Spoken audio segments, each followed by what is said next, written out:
Você já viu que o título do nosso estudo trata-se Deus, amor ou ira? Vou ler um texto para vocês aqui, antes da gente começar o estudo, que diz assim, está lá no profeta Naum, capítulo 1, versículo 2, diz assim: O Senhor é um Deus zeloso e vingador. O Senhor é vingador e cheio de indignação. O Senhor se vinga dos seus adversários e guarda a ira contra os seus inimigos. Forte isso, né?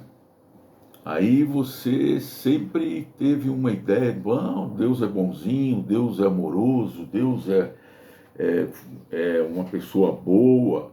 E é tudo isso que você pensou até aqui, é verdade. Então eu faço uma pergunta para você: qual é a sua visão de Deus? Você o conhece? Ou você imagina como ele é ou como ele deveria ser segundo os seus propósitos ou os seus valores? Eu já conversei com inúmeras pessoas, inclusive uma vez nós tivemos uma reunião em família e estavam conversando sobre, apareceu o assunto sobre Deus e eu li alguns textos, né? Quando Jesus aparece numa casa e diz assim, não, aquele que não vir a mim não é meu discípulo, quer dizer, aquele que não concorda com Jesus, né? Então ele divide pai contra filho, filha contra mãe, nora contra sogra, enfim, porque pessoas vão com ele e outras pessoas não querem ir com ele. E aí uma das pessoas da família, nossa, ficou indignada comigo, falou um monte para mim, que se Deus era isso, Deus era aquilo, Deus era aquele outro. Xingou Deus, ofendeu a Deus. E eu já ouvi muitas pessoas falando desse tipo de coisa para Deus, né? Agora, como que você ainda tem, né, aquela ideia de, se Deus é bonzinho, então por que acontecem desgraças no mundo? Então por que morrem criancinhas? Então por que tem terremoto?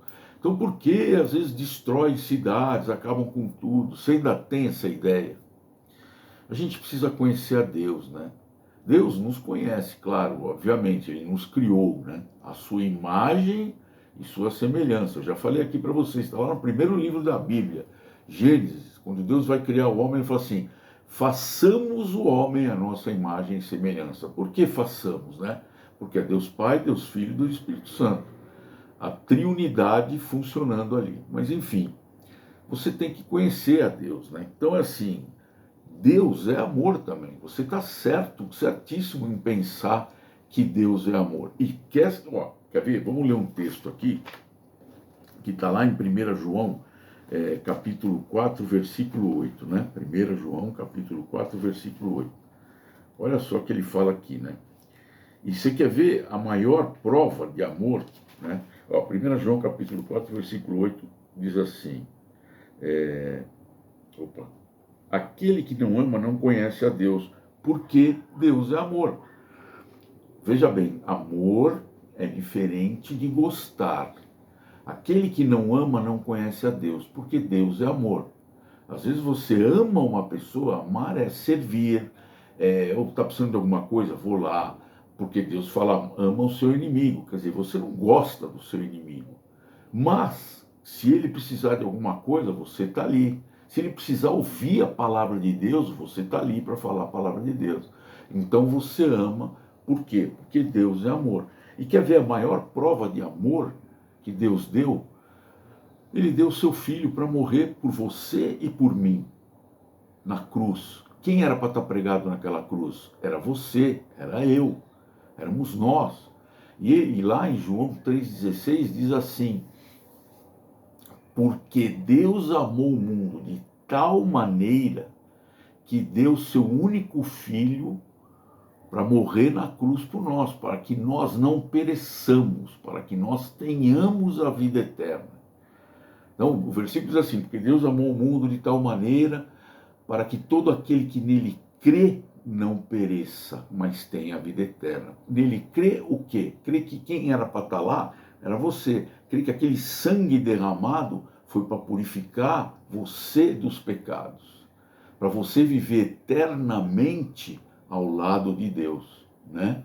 Então, você quer maior prova? Quando a Bíblia diz essa palavrinha tal, porque Deus amou o mundo de tal maneira, é uma palavra que não dá nem para traduzir, de tão intensa que ela é. Ele amou de tal maneira o mundo, que ele deu o seu único filho para ser sacrificado pela sua vida, pela minha vida. Quer mais amor do que esse? Não existe, né?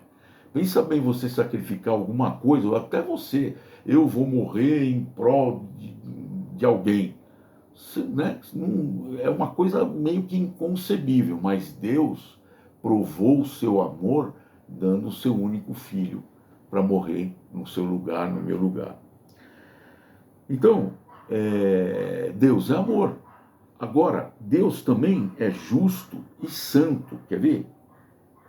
Tem um texto aqui em Hebreus 12, está em Hebreus 12, capítulo... Não, está em Hebreus capítulo 12, versículo 29, olha o que ele fala. Vou ler o 28. Por isso, recebendo um reino inabalável, sejamos gratos e dessa forma adoremos a Deus, de forma que lhe seja agradável, com reverência e temor, pois o nosso Deus é fogo que consome. Ele é justo e santo. Quando fala em temor, a gente tem que ter temor e tremor, né? Temor é uma coisa, é um respeito, uma reverência que você tem para Deus. E tremor, e muitas vezes você deve ter medo, porque Deus é assim, e Deus não se zomba. Tem muita coisa na internet de pessoas que zombaram Deus e acabaram mortas. A gente vê, às vezes, eu mesmo, às vezes eu fico indignado com coisas, com cenas ou com coisas, com palavras que falam de Deus, mas aí você pensa assim, quem sou eu para defender a Deus? Deus é soberano, Deus é grande, Deus é criador. A Bíblia lá em Hebreus fala que Deus sustenta o universo com o poder da sua palavra. Você não vai temer e tremer diante de um Deus desse? Você tem que conhecê-lo. Você tem que conhecer a Deus. Então, tem um texto que está em 1 Crônicas. Davi foi um rei maravilhoso, né, para Israel, mas Davi era um pecador também. Cometeu vários pecados, né, vários pecados. Mas ele tinha, a Bíblia diz, um coração segundo o coração de Deus. Não era assim, ô amigão, vem cá, você... Não, Davi era um pecador, mas ele tinha um coração disposto a obedecer a Deus. Mas ele pecava, ele era humano, como eu, como você, a gente peca. E um dos pecados que ele cometeu foi levantar um censo. E Deus proibia isso. Por quê? Pô, levantar censo, você quer saber o controle. A gente não faz censo aqui para saber o número de populações e tal. Mas naquela época, o ato de você despender de pessoas para fazer o censo para você, significava assim, olha como eu sou um rei poderoso, olha como eu sou um general poderoso, tem milhares de pessoas embaixo de mim, eu chefio milhares de pessoas. Isso tornava a pessoa orgulhosa, entendeu? E aí isso é pecado, e Deus não queria que isso acontecesse. E Davi foi lá e fez o censo. Bom, olha o que aconteceu. Isso aqui está em 1 Crônicas, capítulo 25, 21. Eu vou ler a partir do 9. Bom, e o Senhor falou a Gade, o profeta de Davi. Gade, né? Gade era um profeta de Davi. Davi tinha feito o censo, Deus não se agradou, e aí está aqui, ó. Vai e dize a Davi, assim diz o Senhor, 3 coisas te ofereço, escolhe qual delas queres que eu te faça. Castigo, isso é castigo. Gade foi a Davi e lhe disse, assim diz o Senhor, escolhe o que quiseres, 3 anos de fome, ou 3 anos de fuga diante dos teus adversários, com a espada de teus inimigos ao teu encalço, ou 3 dias com a espada do Senhor, ou seja, com uma praga na terra, e o anjo do Senhor fazendo destruição por todo o território de Israel. Decide agora para que eu responda àquele que me enviou. Deus, isso assim, Deus falou para Gade, que era o profeta, vai lá e fala para Davi que eu vou castigar ele. São 3 esses castigos. Olha o que Davi responde. Davi, desculpa, Davi respondeu a Gade: estou angustiado demais. Prefiro, porém, cair nas mãos do Senhor, porque as suas misericórdias são muito grandes, mas não quero cair nas mãos dos homens. Então o Senhor enviou a praga sobre Israel e morreram 70.000 homens em Israel. Deus enviou um anjo de Jerusalém para destruí-la, para destruir Jerusalém. Só que aí ele pegou e suspendeu a punição para Israel. Então olha o que Davi fala: melhor eu cair na mão de Deus, porque Deus, ele é misericordioso. Então a Bíblia fala de um Deus. O que é misericórdia? Misericórdia uma das coisas que quer dizer misericórdia, é a suspensão de uma pena merecida. Você merecia esse castigo, porque ele é justo, ele exerce a justiça, aquilo que ele falou.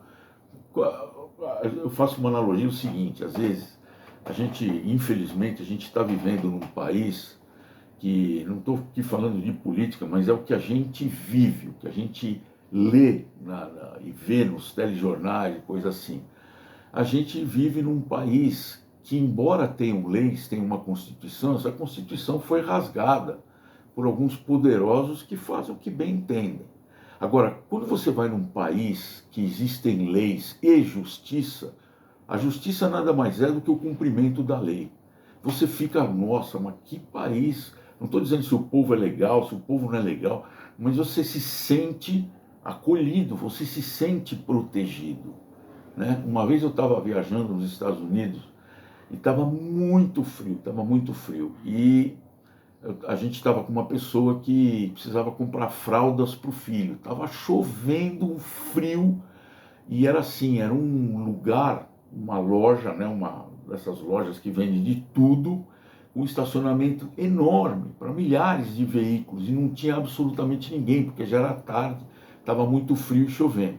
E eu parei numa vaga de deficiente, porque ficava bem na porta. Lá eles põem as vagas de deficiente perto da porta, para que essa pessoa não tomasse chuva nem nada e fosse entrar no lugar para comprar fraldas. Eu parei lá, esperando com o carro ligado e tal, chovendo torrencialmente. Daqui a pouco escuto batendo no vidro do meu carro. Era um guarda, com uma lanterna, falando assim: tem algum deficiente aí? Não, senhor, não tem. Então, senhor, por favor, tire o carro da vaga de deficiente.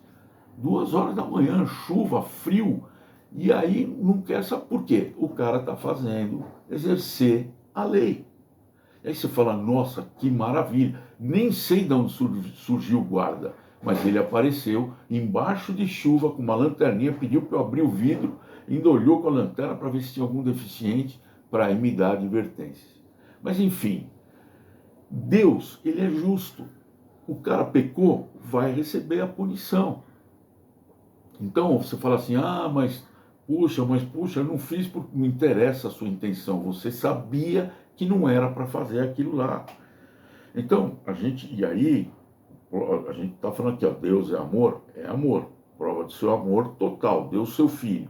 Deus é justo, está aqui, falou assim: você errou. O profeta, Deus é justo e é longânimo. O que é longânimo? Ele tem uma paciência muito grande, ele vai avisando: olha, não é para você fazer isso, não é para você fazer aquilo. E aí vem a ira de Deus, que nem a gente leu aqui no profeta Naum.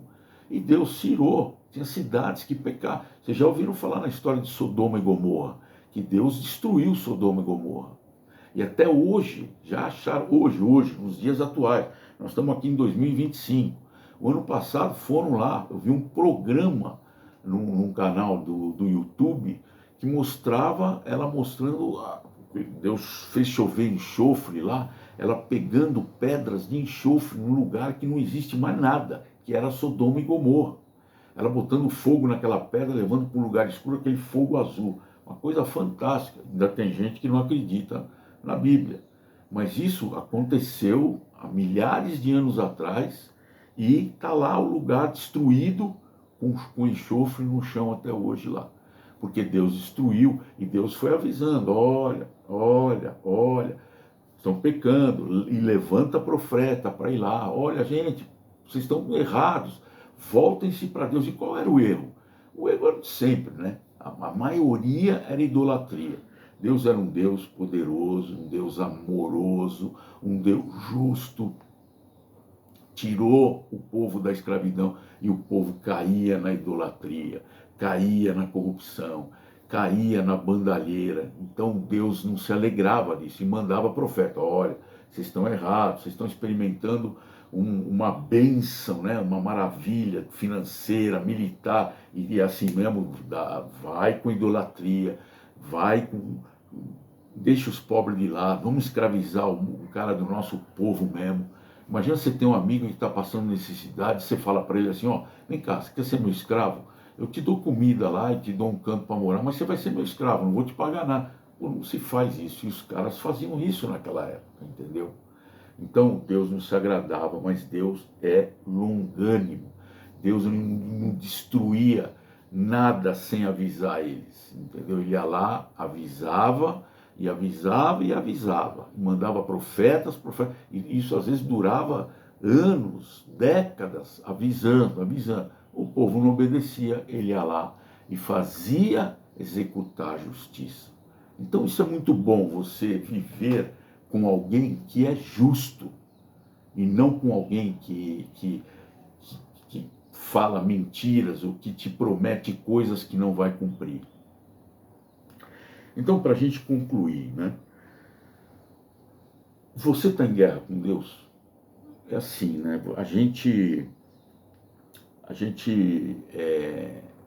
Existem, fala assim, ó, fique em paz. Olha, a paz de Deus, a paz com Deus. Existem dois tipos de paz: a paz com Deus e a paz de Deus. A paz com Deus, ela é o quê?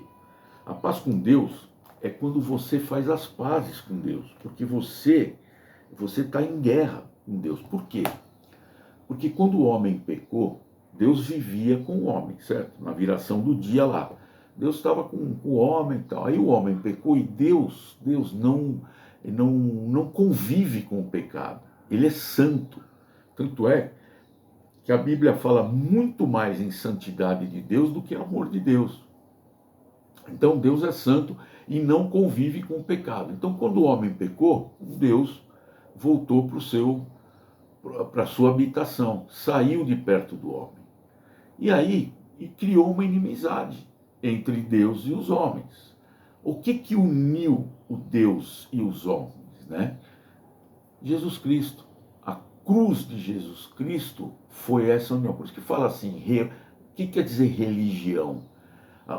Um ser, ele é composto de três partes: corpo, alma e espírito. Seu corpo está ligado, está doendo, está machucado, estou cansado, eu estou doente, eu estou com uma energia boa hoje, energia que eu falo assim, uma disposição boa, tal. E a alma? A alma está ligada aos nossos sentimentos. Estou triste, estou irado, estou bravo, estou zangado, estou feliz, estou contente, estou alegre. E o espírito? O espírito deveria estar ligado a Deus. Só que isso aí foi cortado, esse relacionamento. Então nós estamos em inimizade com Deus. Aí Deus deu o Filho dele para que a gente fizesse a paz com ele, para que a gente se reconciliasse com ele. Por isso que religião, o termo religião quer dizer religare. Religare o quê? Por que é religare? Porque um dia estava ligado, o Espírito estava ligado a Deus.